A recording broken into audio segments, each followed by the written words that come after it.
Hello, everybody. It is the weekend, and everyone on social media is talking about Paris. This is from Concerned Citizen. He says France protests, truckers in solidarity with farmers are dumping foreign wine imports. Ludicrous net zero taxes means vineyards will also go bankrupt too. Guess what? The global communists want to acquire their land too. Rumors were that they're going to start even bigger protests on Friday, and they weren't kidding. Look at that mess. This post is also from a Concerned Citizen, and he says French citizens revolt. People take to the streets to share their absolute contempt for their tyrannical globalist government. This is so much bigger now than just unjust agriculture taxes. The French were always going to be the first instigators of a full-blown revolution. That is a lot of people there, a lot of unhappy people, and I hope they're getting the government's attention. Let's see if they will. But first, this is from Mario in the Fall, and it says France on fire in raging farmer protest. Footage of a gas station engulfed in flames as the unrelenting farmers' protest continue against the French government's subsidy cuts to this sector. And it was bound to happen sooner or later because it was really getting out of hand, and now we just saw how far it got out of hand. Well, this is from Purse Phone, and she says, France now, the state versus the people. Macron sends in the state police to stop the farmers' protest. Why listen to the citizens if you can silence them by force? And I do fear that it may get much uglier before it gets better. And this is from Peter Sweden. It says, incredible scenes. The farmers have lined up hundreds of tractors in protest on Leto. I'm not going to be able to say that beach where French President Macron has a holiday house. As you can see, these guys are well mobilized. They know how to protest, but are their voices being heard? Well, France's new prime minister has announced key concessions to protesting farmers in a move the government hopes will end the growing demonstrations. Among promises Gabriel Attal made on Friday were an end to rising fuel costs and the simplification of regulations. And this came hours after the protesters were blocking major roads in and out of the capital. You wanted to send a message, and I received it loud and clear, he said. We will put agriculture above everything else, he promised during a visit to a cattle farm in mountain village near the Spanish border.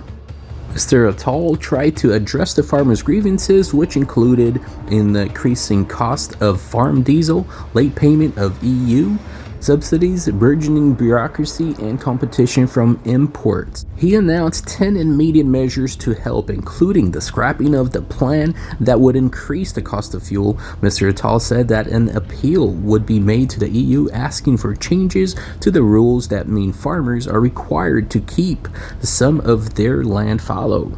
He added that France would remain opposed to signing an EU free trade deal that farmers say will flood supermarkets with cheap produce. His concessions has not gone down well with some. The article goes on to say that earlier on Friday, the A1 motorway linking Paris, the northern city of Lille, and Belgium was blocked by tractors and hay bales.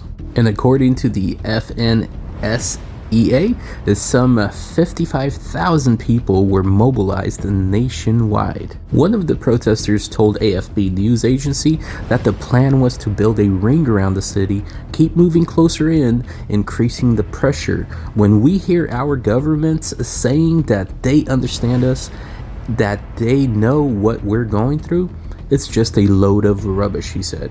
The politicians, sit in their leather seats, in their heated or air-conditioned offices, don't see the impact of all the decisions they make on us. We are not satisfied with what was announced this evening, Alexander Plateau, a representative of the National Federation of Farmers Union. A few requests have been met, but it is not enough. A spokesman for the Peasant Federation union body told the RTL radio network that Mr. Attal's concessions were very largely insufficient. We will continue to remain mobilized. It's not necessarily roadblocks. There will be different forms of mobilization on the road, on roundabouts, in front of supermarkets, she says. So it looks like it's going to keep going into the weekend, and I think it's going to get very interesting because the pressure is definitely putting on them, especially since the Prime Minister already came out and offered some things that they wanted to work out with them. Well, they are not happy. In fact, I think some of them even see that as an insult because their livelihoods are at stake, and this is serious. And I believe it's a lot more than just wanting a few things for the farmers. I think it's a lot more about battling the globalists and their agenda. I'm going to continue following this into the weekend because I think it's going to get pretty serious. So if you haven't already, send me a follow and you will get the updates as they come. There's a lot of news that is very interesting, very exciting, and some of it could very well affect your lives as well. So hit that follow button and stay tuned.